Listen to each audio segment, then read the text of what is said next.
Oi pessoal, eu sou o Cacau, Edson Vicente da Silva, da Universidade Federal do Ceará, e hoje eu vou falar com vocês um pouco sobre a biogeografia e a sua aplicabilidade no estudo das paisagens e da gestão ambiental. A geografia é uma parte integrante da ciência geográfica, né? E trabalha principalmente com os seres vivos, mas não exclusivamente sobre eles, mas sim sobre suas relações com os outros componentes geoambientais e a sua influência sobre a organização social e as suas interações recíprocas com a sociedade, né? E ela, logicamente, ela vai estar interrelacionada com outras áreas de conhecimento da geografia, como a geografia física, a geografia humana e a própria geografia instrumental, através da cartografia. Ela tem um caráter tipicamente interdisciplinar, um enfoque que leva a gente à necessidade de percorrer a diferentes áreas quanto aos conhecimentos históricos e metodológicos, como a biologia e a ecologia, que estão fora já do âmbito da geografia, né? E também ela contribui com outras áreas de ação das ciências, com a biotecnologia, ciências médicas, bioquímica, etnoecologia e análise ambiental. A biogeografia, então, ela vai trabalhar com a espacialização dos componentes, o que diferencia da biologia, né? E suas interações com todos os componentes dentro do espaço geográfico, né? Então ela tem, trabalhando na interface, mas ela tem uma relação, ora com a geografia, ora com a biologia. E dentro dela nós temos duas grandes áreas de atuação, né? Uma que vai trabalhar com a vegetação e a flora, que é a fitogeografia, e a zoogeografia, que trabalha com a fauna, né? A fitogeografia faz o estudo da vegetação, sua estrutura, fisionomia, a identificação das espécies, a taxonomia, e a zoogeografia trabalha com os grupos faunísticos, as suas relações dentro das formações vegetais, das unidades ambientais, as relações da fauna com os seres humanos, a taxonomia, né? A identificação das espécies. Então, a base inicial do estudo da biogeografia seria o habitat, né? Os ecossistemas que estariam diretamente relacionados com a vegetação. Aqui é só dando um exemplo, né? Que uma grande unidade, um grande geossistema, como é o caso da floresta amazônica, né?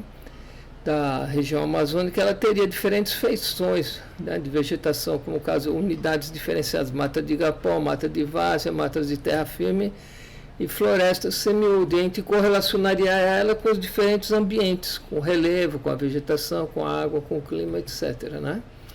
Aqui alguns exemplos, né, das diferentes feições da vegetação e as individualidades também de cada espécie, suas propriedades, suas formas de desenvolvimento, né? O seu porte, tá? O seu hábito. E depois também há uma correlação com a sociedade, os frutos, o aproveitamento, a madeira, as propriedades medicinais, fitoterapêuticas da vegetação, tá? Logicamente a fauna, a sua importância, a sua função dentro dos ecossistemas, dispersão, polinização, parte dentro da cadeia alimentar, que é o caso do lobo-guará, que está bem mais bonito que o papel moeda de R$200, que está o lobo todo queimado, né? Resultante até do que eles estão fazendo com o Pantanal. Então cada animal vai ter uma função dentro dessa rede trófica, dentro das suas funções ecológicas dentro da floresta, dentro do ecossistema. E a fauna amazônica, por exemplo, mostra um pouco da enorme diversidade que nós no Brasil temos, a questão do manejo da fauna, a conservação, a proteção, a reabilitação dessas espécies, a repopulação, e como a geografia tem um papel importante nesse sentido, porque nós trabalhamos com a espacialização dessas espécies, né, também. E dentro da biogeografia nós vamos ter 3 linhas de atuação: a corologia, a biocenologia e a ecologia. A cronologia aborda as áreas geográficas, né? E dentro delas as espécies que estão presentes, as famílias, gêneros e os indivíduos das espécies, as suas origens, a sua origem biogeográfica, as transformações e a distribuição delas nas distintas regiões, nas distintas localidades e ambientes, né? A biocenologia analisa as comunidades de organismos e sua organização, além da sua composição taxonômica e a dinâmica dela, sua dispersão, seus hábitos e funções. E a ecologia, que vai interpretar as interrelações dos organismos com as suas comunidades e o meio ambiente, né? Seja ele de composição a parte da própria biologia constituinte e o meio abiótico. Aqui alguns exemplos, né, de uma mata, como ela também, a sociedade vem interferindo nela, né, os garimpos ilegais, por exemplo, algumas espécies que se destacam muitas vezes dentro de uma comunidade fitoecológica, e a distribuição, os perfis de como a geografia vai atuar representando a dispersão, por exemplo, das unidades de vegetação, e nela ela pode identificar as espécies animais que ocorrem em 1, 2 ou 3 mais habitats, né? E cartografar essa dispersão e as correlações das espécies com o substrato, com o clima, com a hidrologia, etc. Tá? O conjunto de espécies de uma região, ele pode ser devidamente cartografado, né? Mas para tanto é necessário que a gente também tenha um conhecimento básico da composição biológica de uma área, né? Para interpretar o que é que, dentro de uma paisagem, que espécies que vão ter ali, que associações de plantas e de animais, né? A definição das funções ecológicas de cada espécie, a sua atuação na estabilização de um relevo, de um ambiente, na sucessão ecológica, ambiental. Há também a análise dos indicadores biológicos que possam indicar alguma qualidade ou algum sinal, alguma degradação ambiental. A fonte de recursos naturais que nós temos à disposição, a forma de como melhor aproveitá-lo, e também a questão de uma ecologia humana, das próprias enfermidades humanas que estão surgindo, né, dentro do contexto. Aqui mostrando a elevada biodiversidade de peixes que nós temos, tanto nas águas doces quanto na nossa plataforma continental. A questão da dinâmica geomorfológica, que muitas vezes em áreas costeiras de manguezais leva à mortandade de inúmeras espécies, né? E também a questão da simbologia que a vegetação adquire dentro do contexto social, né? A fundamentação teórica, além da biogeografia, vai se apoiar também nos enfoques sistêmicos, na ecodinâmica, na geoecologia da paisagem, tudo isso dentro de uma visão da complexidade, de uma visão sistêmica, né? E nessas distintas vertentes a gente vai chegar a propor, a contribuir na análise do espaço territorial, regional ou local, né, em diferentes escalas, né, atuando tanto na análise, no diagnóstico, no planejamento e na própria gestão ambiental, como a gente vai mostrando aqui aos poucos, né. As comunidades vegetais são formações, né, que têm as suas características, né, e tem limites que vão desde biomas a pequenos ecossistemas, pequenas feições, que pode, dentro da abordagem que a gente for trabalhar, pode ir correlacionado a diferentes geossistemas ou geofaces das áreas onde a gente está trabalhando, seja no planejamento, seja na gestão, né? E elas apresentam diferentes estágios de conservação. Isso também tem a ver com a correlação com a sociedade, com as formas de desocupação e o processo de transformação espaço-temporal que as sociedades foram impondo sobre essa cobertura vegetal, né? Por outro lado, além da vegetação, a análise das comunidades animais, é possível a gente identificar o nível de conservação, de estabilidade que está aquele ambiente, né?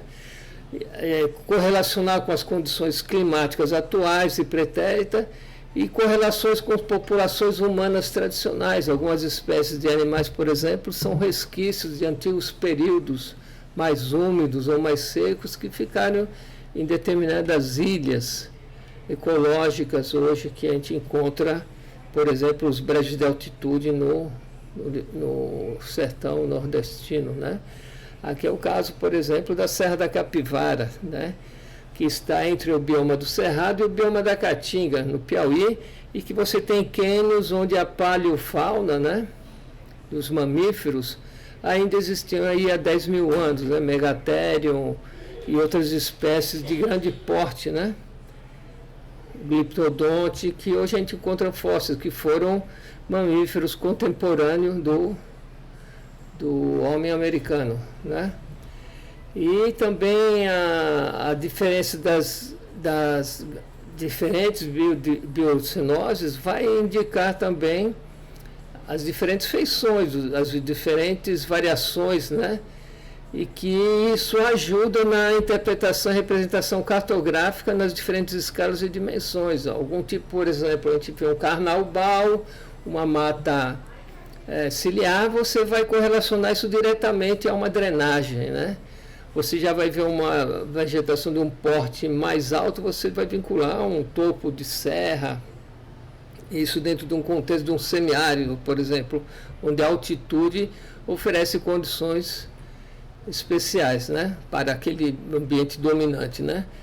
Então também a concepção do ecossistema, né, que é específico da ecologia, e a vinculação com a biogeografia, que levou a gente a chegar a outras categorias de análise, como é o caso do geossistema, do geoecossistemas e também da ecodinâmica. Então, tudo isso tem uma participação muito eficiente da biogeografia, né? Sempre lembrando, por exemplo, que Sochava, um dos mentores da concepção de geossistema, ele era geógrafo, mas também biólogo, né? Então, ele tem uma formação que a gente poderia chamar de biogeografia, tá? E a biogeografia também aborda os aspectos relativos aos ciclos biogeoquímicos, as cadeias alimentares, as sucessões e os clímax ecológicos, as sucessões até você atingir o auge de um ambiente, de um ecossistema, né?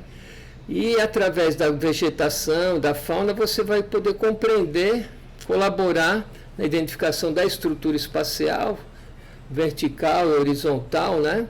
A compreensão da dinâmica espaço-temporal, que vão ser avaliados, tanto as que são processo natural, como também as que sofreram uma interferência humana, como, por exemplo, você encontra muitas espécies de jurema e de marmeleiro preto em determinadas áreas aqui no sertão do Ceará, que indicam uma degradação e uma sucessão secundária, né? Enquanto que outras árvores, como o pau-d'arco ou o ipê, indicam já uma sucessão de clímax, né? Um estágio de clímax. Aqui, a presença de plantas aquáticas, de espécies anfíbias, de determinados peixes, vão indicar o tipo de água, se é uma água doce ou tem influência marinha, a influência das águas que drenam através do subsolo, nas bases das dunas, e tudo isso, presença de olhos d'água. Então, com a vegetação, com as espécies que aí ocorrem, você vai ter um indicador para saber, por exemplo, isso aqui tem uma conexão com o mar. Então, através das espécies que penetram pelos canais e chegam aí, como a tainha, por exemplo, no Jucurema, você vai ter essa correlação com o mar, sem ser necessário fazer maiores análises, né? E os fluxos de matéria e de energia, né, tem uma relação de grande significado com relação à vegetação, e ela vai atuar na fixação, reciclagem e transporte de elementos dentro dos sistemas, né? Algumas espécies, como os crustáceos, por exemplo, no manguezal, tem uma grande função de retirar os sedimentos do fundo, lá do substrato, e trazer para o meio aquático, né, fertilizando. Então há toda uma relação, né, de efeito sobre os ambientes, né? E também compreender como é que a ação humana vai interferindo nesses fluxos biogeoquímicos e influenciando nas paisagens, né? Os impactos. E muitas vezes isso é visível na vegetação, na presença ou ausência de alguns animais, né? Aqui alguns exemplos que você vê de um resquício da antiga mata que existia e a ocupação, algumas áreas que têm uma estratégia de conservação, de terraceamento, outras não, e quais são as espécies que vão suceder, né? Na sucessão secundária, caso você não cultive mais. Então, tudo isso pode ser feito através de uma leitura a partir da ótica da biogeografia. Se você quiser reconstituir essa área, você vai fazer um levantamento fitoecológico das espécies que estão aqui presentes para poder ser reintroduzidas. Então, ela tem um papel também muito importante na regeneração das paisagens, na estabilização, né? E também o estabelecimento desses níveis de estabilidade pode ser uma estratégia de gestão, né, que é feita através das informações que a biogeografia pode oferecer. Tá? Alguns animais vão indicar um nível de estágio de conservação ou de influência antrópica, né? Aqui o SOIN. E também os estados de, por exemplo, você vai estudar um campo de dunas, né?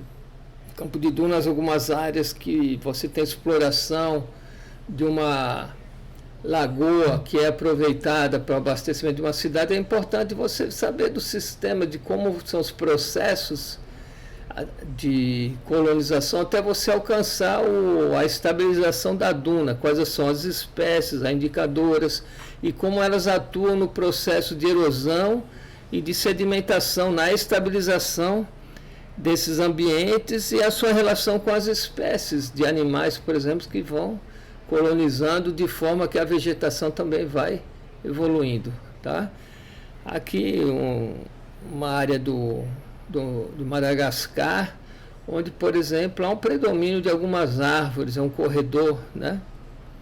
Uma área muito bonita lá em Madagascar, que é um predomínio de uma espécie, como a gente tem aqui um predomínio de algumas palmeiras, né? E também há uma relação mítica, né? Simbólica, que algumas árvores adquirem, como a sumaúma, aqui com os indígenas, né? Há toda uma relação mística também, mítica com algumas árvores, né? E também a compreensão do que é um fitoclímax, um clímax que é promovido principalmente pela evolução da vegetação, caso e o pedoclímax, que é promovido mais pelo solo, né? Aqui, por exemplo, uma relação mais com as condições climáticas, aqui mais com as condições de solos. Então, identificar isso. Por exemplo, as araucárias, o domínio das araucárias predominam o pedoclímax, e o fitoclímax, no caso da floresta amazônica, é proporcionada pelo clima. Então, isso são informações diferenciadas que vão fazer um subsídio para que tipo de manejo a gente pode ter dessas matas, formas de uso, de recuperação e de gestão, e também a própria ecodinâmica dessas áreas, né? Ou seja, a biogeografia termina por oferecer uma série de informações que são fundamentais nas etapas de gestão, de compartimentação metodológica que a gente vai usar para o levantamento, análise dos componentes geoambientais, análise setorial, no caso a fitoecologia, a fitossociologia, o inventário da fauna, da avifauna, dos répteis, dos mamíferos, a abordagem geossistêmica, você tem que compreender que tipo de vegetação ocorre ali, os níveis de estabilização, a função da bioestabilização que a vegetação atua, ou seja, enfim, ela oferece uma série de informações que são suas próprias funções, né, junto à geoecologia da paisagem. E a biogeografia é uma área básica para o estudo da paisagem. Tá?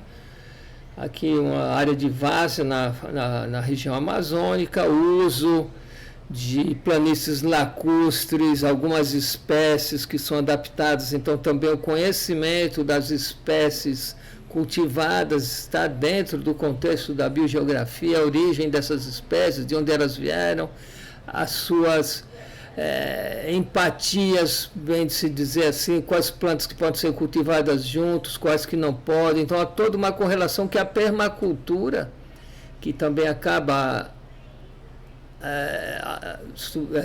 subsidiando e sendo subsidiada pela biogeografia, contribui para a gestão das comunidades tradicionais, a questão da exploração das palmáceas, por exemplo, que tem uma importância muito grande no sistema alimentar dos ribeirinhos na floresta amazônica, né?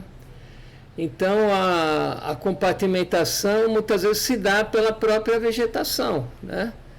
Em algumas áreas onde o relevo não é tão visível, não está tanto à vista, já que quando ele é muito coberto pela vegetação, as feições, a formação florístico-fisionômica da vegetação vai ser o critério principal para a identificação do geossistema, né, das feições que você pode identificar.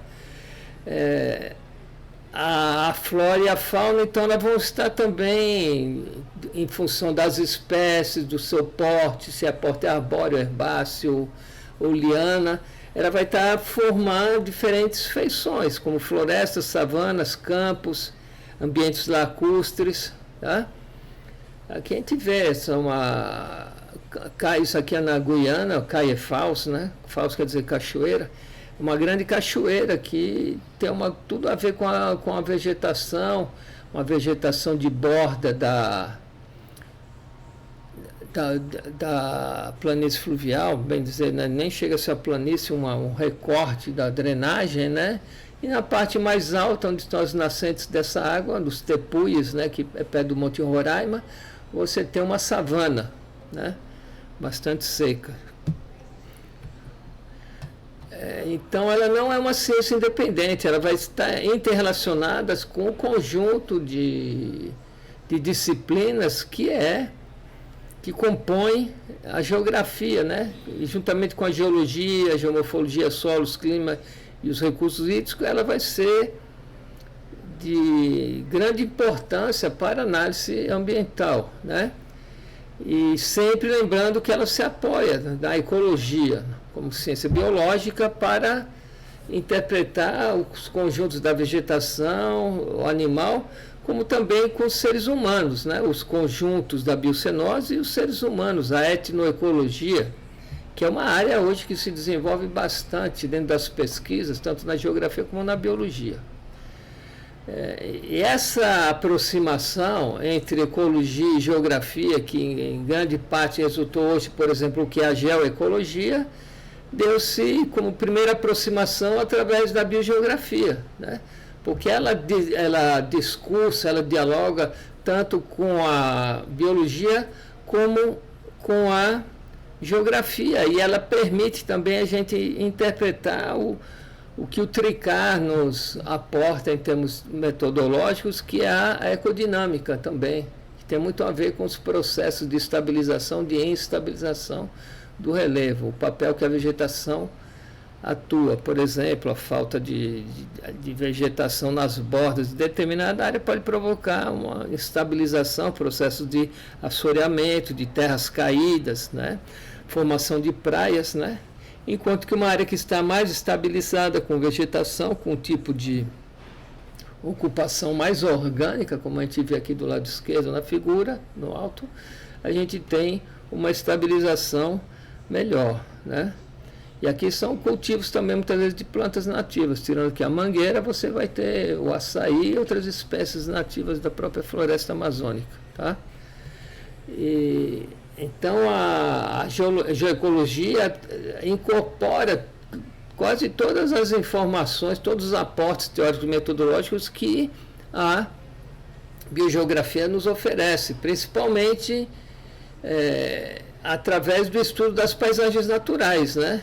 E nisso a gente ela vai aportar também os enfoques de estrutura da vegetação, a funcionabilidade, a evolução e a dinâmica, as relações as transformações que a vegetação sofre, a paisagem, a estabilidade, a sustentabilidade da paisagem, enfim, as paisagens naturais estão diretamente correlacionadas com a biogeografia, né? Tanto ao se trabalhar a estrutura vertical e horizontal, né? E o estudo dessas unidades, né? E sua composição, né? Como unidade de paisagem. Aqui alguns exemplos de alguns trabalhos que a gente tem feito na Universidade Federal do Ceará de cartografia, né? Principalmente através da vegetação, da cobertura vegetal e, logicamente, depois pelas as feições do relevo.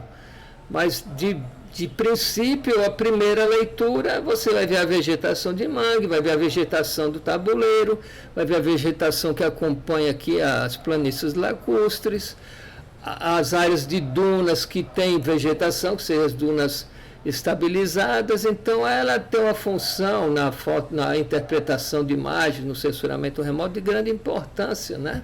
Que logicamente depois você vai certificar no campo. Mas são indicadores, né, de leitura da espacialização da realidade terrestre, tá? A vegetação tem as suas tonalidades, a sua textura. Tudo isso é importante, tanto da vegetação natural, quanto também das formas de uso e ocupação vinculados com reflorestamentos, com agriculturas, com agroflorestas, etc., né? As modificações também vão ser importantes e vão ser analisadas pela biogeografia. A grande, por exemplo, quando a gente fala das plantas que nós temos cultivadas aqui em São Tomé e Príncipe, em Moçambique, muitas delas vindo da Índia, né? De origem biogeográfica da Índia, então a gente começa a ver a relação com as circunnavegações dos portugueses, né? Como a batata salvou a população inglesa na Segunda Guerra Mundial, e a batata que é dos Andes, o milho, então como o milho mudou os hábitos alimentares da África. Então tudo isso é importante e tem a ver com as condições biogeográficas, as origens de determinadas espécies, que nos pode oferecer informações importantes na obtenção de diagnósticos geoecológicos também, o que são cultivos nativos, o que não são a vegetação, as espécies exóticas introduzidas, etc., né? Que nós vemos alguns aspectos da ação humana, né? Retirada de alimentos para desenvolvimento de uma pecuária extensiva, a agricultura, a forma de lavrar a terra, as estratégias de conservação de áreas de declividade, que tipos de cultivos são propícios a isso, a introdução de algumas árvores exóticas como pinos e eucaliptos, qual o seu efeito, né? Então tudo isso, se cai aqui um aspecto de uma caatinga aqui num período úmido, e como é a caatinga no período seco, como você analisar a importância das árvores da caatinga como matriz energética. Então tudo isso perpassa também pelas interpretações e pela análise que a biogeografia pode oferecer, né?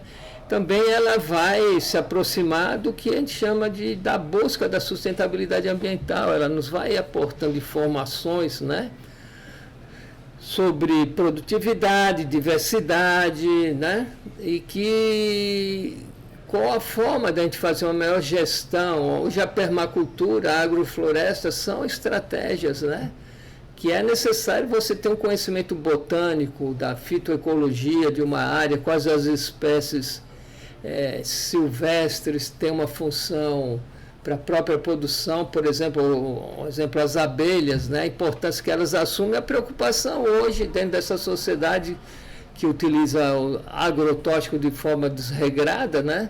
A eliminação, você está eliminando as pragas, mas você está eliminando insetos polinizadores, principalmente as abelhas. Então, isso leva a uma compreensão do ecossistema e a biogeografia, né? Aqui alguns trabalhos que a gente tem feito também com comunidades indígenas, onde a gente passa pelo conhecimento tradicional dessas pessoas, né? O uso dos recursos, da gestão, a comercialização, né? A coleta do açaí, por exemplo, estou fazendo um trabalho lá no Bailique, né? Junto com a Universidade Estadual do Amapá, onde a grande meio de sobrevivência deles são a pesca e o açaí. Então, qual a maneira de você fazer um gerenciamento desse potencial, dessa biodiversidade que você tem à disposição, para que ele não se extinga, você não extinga determinadas espécies, conhecer o seu ciclo reprodutivo, né? E fazer uma cadeia produtiva que venha beneficiar essas comunidades tradicionais, né? E para isso, como a geografia é a ciência da espacialização da informação, né? Como é que a biogeografia também vai representar isso? Os diferentes mapas, né? Não tenho aqui todos os mapas, mas sim apenas alguns exemplos, onde você pode representar, né, a leitura de uma cobertura vegetal, de uma vegetação dentro de uma área, as transformações que ocorreram, a evolução, a sucessão vegetal, tudo isso você pode representar. E também a importância que ela vai ter quanto às limitações, os problemas e a potencialidade de uma paisagem, de como o efeito de uma população vai transformando essas áreas, como hoje a gente tem visto a questão do fogo, né? Da degradação que vem sofrendo as nossas florestas, né? O cerrado praticamente já se extinguiu e agora estão avançando com grande força para o Amazonas, para o Pantanal e principalmente sobre as unidades de conservação, que são o que nos resta, né? As terras indígenas, que são os povos protetores do que nos resta de biodiversidade, né? Então, a gente vai ter diferentes tipologias de mapas, né? Os mapas aplicados para a gestão, os mapas universais em termos de informações, parciais, que seriam específicos de um grupo faunístico, de uma vegetação, e os gerais que abordam o conjunto da biodiversidade, né? Dos complexos faunísticos e florísticos. Aqui só lembrando de um grande mestre da biogeografia, bem dizer, quase o pai da geografia, ou avô da geografia, que foi Humboldt, né? Alexander von Humboldt. E aqui é o famoso Timboraço, né? Tive a oportunidade de ir lá, e com a sua fauna típica também, né? Dessa área. E aqui está Humboldt, aquele mesmo ambiente que vocês viram, vocês estão vendo aqui o Chimboraço, foi estudado e ele trabalhou principalmente com as plantas, né? Com as plantas como indicadores, como elas iam se relacionando, tanto com o vulcanismo, com o substrato, mas também com a exposição, orientação, as altitudes, barlavento, sotavento, encosta ocidental, oriental, setentrional. Então houve todo um trabalho que vocês vão ver, né? Ranquiller também é outro enfoque, outro que estudou a tipologia das plantas, a sua forma de dispersão, de fecundação, de germinação. Então tudo isso é englobado pela biogeografia, né? E esses mapas vão representar, né? Por exemplo, as espécies indicativas. A gente tem, por exemplo, lá na região do sul do Pará, perto, havia um mapeamento que a Vale estava fazendo das plantas que são bioindicadoras de jazimentos de ferro, né? Plantas que têm uma correlação com presença de solos ferruginosos, né? Então ela pode indicar prováveis áreas de minérios de ferro, espécies úteis para utilização, madeira, propriedades farmacopeicas, né? Espécies e comunidades bioindicadoras de umidade, de sucessão, de desmatamento, de condições ambientais, enfim. Então, a importância da gente conhecer isso. Nós temos, então, como geógrafos, também ter um pé dentro da biologia, da botânica, da zoologia, né? Se a gente quiser valorizar os nossos conhecimentos, né? Ou pelo menos um conhecimento mínimo para a gente poder discutir, né? Não só com a cidade e com a agrária, mas também discutir com relação à natureza, né? As espécies úteis, a dispersão, os valores medicinais e econômicos, né? Aqui alguns exemplos de uma cartografia do sensoriamento remoto que a gente pode representar tanto as formas de uso e ocupação, como também as áreas que ainda a vegetação pioneira, a vegetação de dunas, vegetação de tabuleiro, né? E correlacionar com o efeito de estabilização, de conservação, as áreas de cultivos, né? A leitura, as áreas de manguezal, por exemplo, né? Que são protegidas por lei ainda, no meu ver, ainda são protegidas, pelo menos no meu coração, pode não estar no papel, mas pela sua importância ecológica, são áreas que por exemplo, aqui no Ceará, 60% dos peixes que vêm, que são pescados economicamente, tem sua relação com o manguezal. Então, como é que você vai destruir o manguezal? Não é questão só ecológica, ambiental, mas também a questão econômica, já que eles tanto velam pelo valor econômico, aí está uma prova, 60%. Então, como é que você vai eliminar um ecossistema desse, onde a vegetação de manga é o seu sustentáculo, né?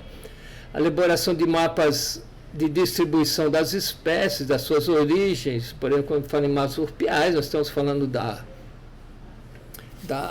Austrália, quando estamos falando das faunas, da mastofauna, estamos falando da África, então são os mapas que vão representar, quando a gente fala de uma riqueza de uma fauna para observação, a gente vai estar falando do Pantanal, né? Então são representações dessa realidade. Então aqui um exemplo de um mapa das unidades fitoecológicas, que a gente teve um pouco de participação na elaboração, tá? Do IPES, aqui do estado do Ceará, a correlação dessas unidades com as bordas de chapada, o alto dos planaltos, bordas de chapada, alto da chapada, cerradão, carrasco, a caatinga arbustiva, caatinga arbórea, mata seca, vegetação de mangue. Então tem toda uma correlação com os ambientes, e aqui alguns exemplos de algumas fisionomia, alguns aspectos, né, de uma caatinga arbustiva, a quantidade, a diversidade de pássaros, porque muita gente imagina que a caatinga não tem uma biodiversidade tão grande, mas está aí representada uma área de migração de aves, né, como a voante e outros pássaros, né? E a cartografia representa também individualmente a população, a quantidade, os perfis, né? Os mapas gerais, a extensão, localidade as cadeias alimentares, a relação com a população, os portadores de enfermidades, aqui também os mapas de localização da fauna, de dispersão da Argentina, da América do Sul, do Mato Grosso, e alguns trabalhos que a gente fez, que a gente usa também a identificação das espécies através de perfis esquemáticos, tá? E os mapas biográficos, então, biogeográficos, eles vão indicar, né? E vão ser, inclusive, aportar informações para a elaboração de mapeamentos de síntese e propositivos. Aqui também, o que existia de vegetação original numa bacia hidrográfica, você pode comparar com o que existe hoje. Conhecer também os saberes tradicionais, o etnoconhecimento de uma população nativa, né? A população de um lugar, a sua simbologia, as suas formas de aproveitamento e como esses conhecimentos vêm passando através das gerações até a população atual, né? Então, que nós muitas vezes também temos muito que aprender com essas populações tradicionais, né? Aqui algum exemplo de pessoas de determinados ambientes da Amazônia, aqui de Madagascar, né? Então, nesse sentido, a biogeografia vai aportar também informações sobre as relações da sociedade e da natureza, forma de se trabalhar, ela contribui para uma intensificação, a interdisciplinaridade, e ela atua em todas as etapas de planejamento e de gestão, né? E aqui alguns exemplos de como conhecimento podem ser aplicados na agrofloresta, cultivos no semiárido, né? Através de plantios de árvores nativas junto aos cultivos, tá? A questão da biodiversidade, da manutenção das plantas originais, das sementes originais, e a riqueza que isso aporta para segurança alimentar de determinadas regiões do planeta. Então, a gente pensa, para de toda essa informação, a gente tem que ver, então, qual a importância da biogeografia, né? E o que nós, como geógrafos, temos que aprender, temos que aperfeiçoar o nosso conhecimento. Então, meditar um pouco sobre isso, né? Bom, e aqui, já que o papo foi bom, eu vou dizer para vocês até outra vez e obrigado pela atenção de vocês. Muito obrigado e aquele abraço.